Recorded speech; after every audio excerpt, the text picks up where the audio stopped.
Leo ni siku ya kipekee sana kwako kujifunza njia kuu tatu za kuvunja mikataba na maagano ya kuzimu.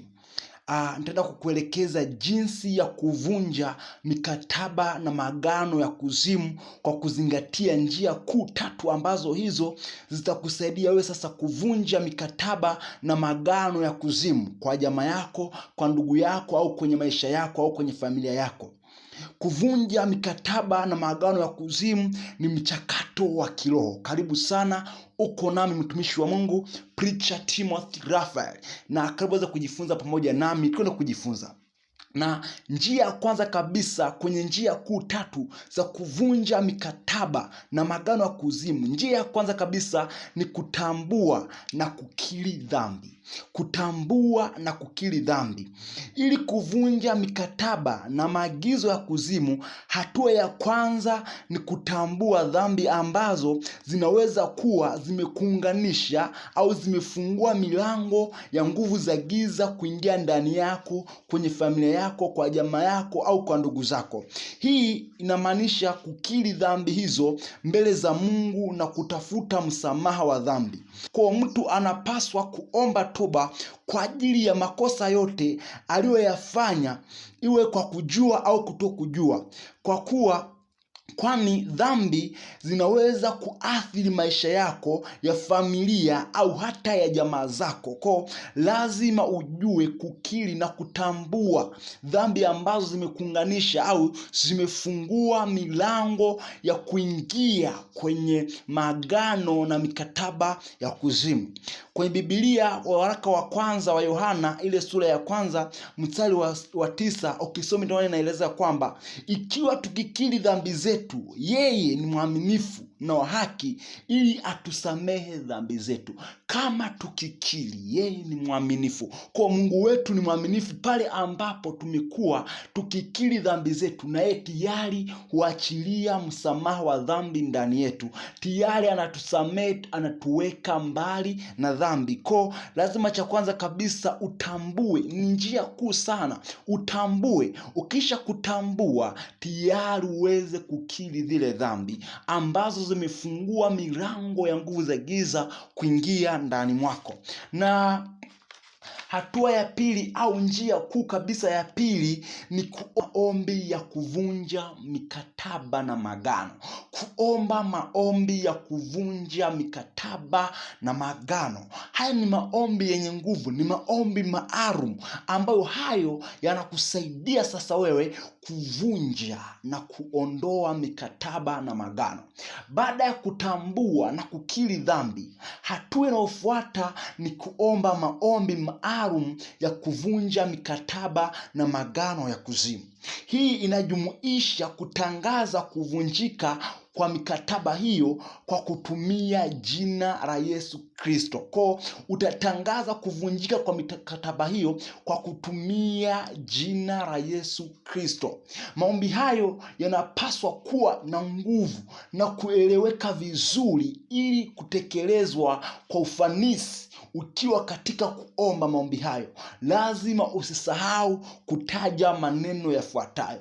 Kwa lazima ujue maneno gani yatumie kuyataja ili maombi yaweze kufanyika katika ufanisi. Na maombi haya sio ya kuomba siku moja, huwa ni maombi ya kuomba kwa kupatia kwa muda. Maana hapo unakuwa unatangaza kuvunjika kwa mikataba, kuvunjika kwa maagano. Kwa lazima ombi kwa kadiri ya siku 3 au siku 5, inategemeana ni mikataba gani ambayo imeambatanishwa kwenye maombi hayo. Unaweza kurejea kwenye Biblia, unakumbuka kipindi ambapo Esther anaomba maombi ya kuvunjika kwa mkataba ya kuuawa yeye na ndugu zake. Alichukua hatua ya kuomba maombi ya siku 3. Wakaomba kuvunja ule mkataba au yale makubaliano kati ya mfalme. Akaomba, akaingia kwa mfalme kinyume na sheria. Pamoja na hayo, kwa kuwa tayari walikuwa wamekwisha kuomba maombi yale, yalimsaidia kuvunja ule mkataba. Hata alipoenda kwa mfalme ilimsaidia kueleweka. Kwa na wewe lazima uweze kuomba maombi haya yakiwa na nguvu.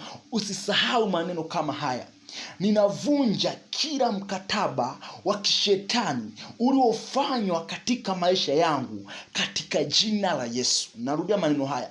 Ninavunja kila mkataba wa kishetani uliofanywa katika maisha yangu kwa jina la Yesu Kristo. Kwa lazima utamke maneno kama haya. Kila unapoingia kwenye maombi, utamke maneno haya. Hii itasaidia kumaliza uhusiano wote ule ambao upo kiroho kati yako. Kwa inasaidia sasa kuondoa, hii ndo inasaidia sasa kumaliza uhusiano wowote wa kiroho ambao ulikuwepo kati yako na nguvu za giza. Kwa ni njia kuu ya pili kabisa kujiondoa au kuvunja mikataba na magano ya kuzimu ni kuomba maombi ya kuvunja mikataba na magano. Na hatua nyingine muhimu sana au njia kuu ambayo ni muhimu kwenye maisha yako kuvunja mikataba na magano ya kuzimu ni kutumia damu ya Yesu kama silaha. Kutumia damu ya Yesu kama silaha. Naposema kutumia damu ya Yesu Kristo kama silaha, namaanisha kwamba damu ya Yesu ina nguvu kubwa katika kuvunja mikataba na magano ya kuzimu. Kwa damu ya Yesu Kristo inafanyika kuwa nguvu, maana huwa ina nguvu ya utiisho ndani.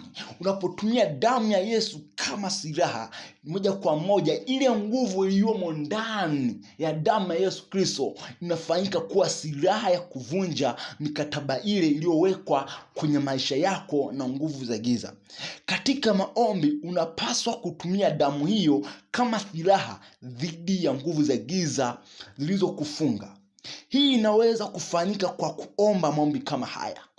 Lazima uzingatie kila hatua inaendana na maombi namna gani uweze kuomba. Katika kuomba maombi haya unaweza kuomba kama ifuatavyo.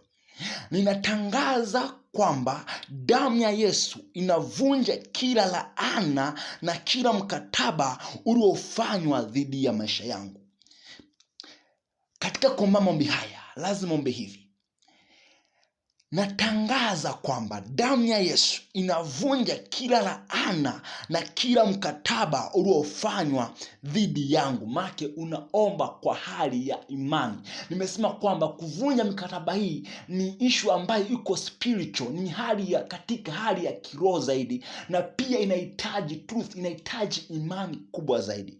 Kwa unapoenda kuomba lazima uende ukiwa na imani kubwa, ukaamini kwamba anaenda kumwomba Mungu ambaye anasikia, naenda kumwomba mfalme wa wafalme, naenda kumwomba Mungu ambaye katika yeye napata nguvu, napata kuondolewa katika mikataba hii ya nguvu za giza. Kwa hiyo damu ya Yesu ndio damu pekee ambayo inaweza kufanya ulinzi wa kiroho na kukusaidia kuondoa madhara yote yanayotokana na magano mabaya. Kwa lazima ujue kuitumia vizuri namna ya kuomba maombi hayo kukuondoa kwenye mikataba na magano ya kuzimu. Hizi njia kuu tatu za kuvunja mikataba na magano ya kuzimu ambazo ni kuomba na kutambua, kukiri. Njia ya kwanza nimesema kwamba kutambua na kukiri dhambi. Njia ya pili nikasema kwamba kuomba maombi ya kuvunja mkataba. Pia njia ya tatu kutumia damu ya Yesu Kristo kama silaha. Nimesema hizi hatua tatu ni hatua muhimu sana kukusaidia wewe kujiondoa kwenye mikataba na kuvunja magano yote yale ya kuzimu ambayo yamewekwa juu ya maisha yako. Kwa hizi njia kuu tatu zikusaidie wewe na jamaa zako na ndugu zako kuondokana na unyanyaso wa adui juu ya nguvu za giza ambazo zimekuwa zikitesa ndugu zako, zikitesa familia yako. Nami nipo kuomba kwa ajili yako ambao wewe unasikiliza mafundisho haya.